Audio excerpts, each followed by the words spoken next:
Pengertian terlapor, tersangka, terdakwa, dan terpidana.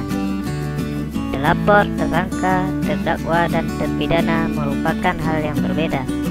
Perlu diketahui bahwa definisi dari terlapor tidak diberikan dalam Undang-Undang Nomor 8 Tahun 1981 tentang Kitab Undang-Undang Hukum Acara Pidana.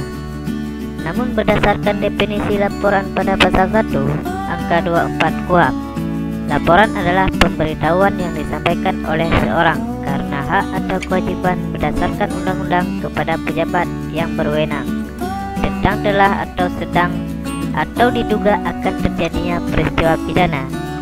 Laporan tersebut disampaikan kepada pihak kepolisian. Pelapor adalah seorang yang dilaporkan dalam laporan tersebut.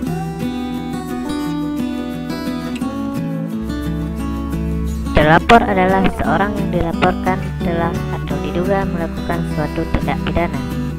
Namun belum tentu terlapor tersebut menjadi pelaku atas suatu tindak pidana. Terlapor dapat menjadi tersangka berdasarkan pasal 1 butir 14 KUHP.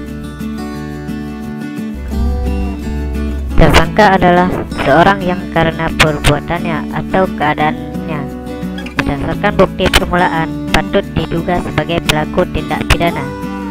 Menurut Yahya Harahap, bukti permulaan yang cukup setidaknya mengacu pada standar minimal 2 alat bukti.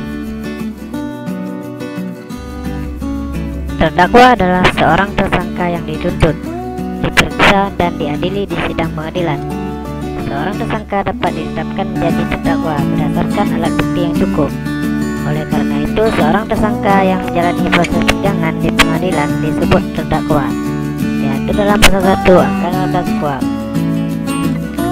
Terpidana adalah seorang yang dipidana berdasarkan putusan pengadilan yang telah memperoleh kekuatan hukum tetap. Adapun yang dimaksud dengan kekuatan hukum tetap adalah putusan pengadilan yang memutus perkara pidana pada tingkat pertama yang tidak diajukan banding atau kasasi.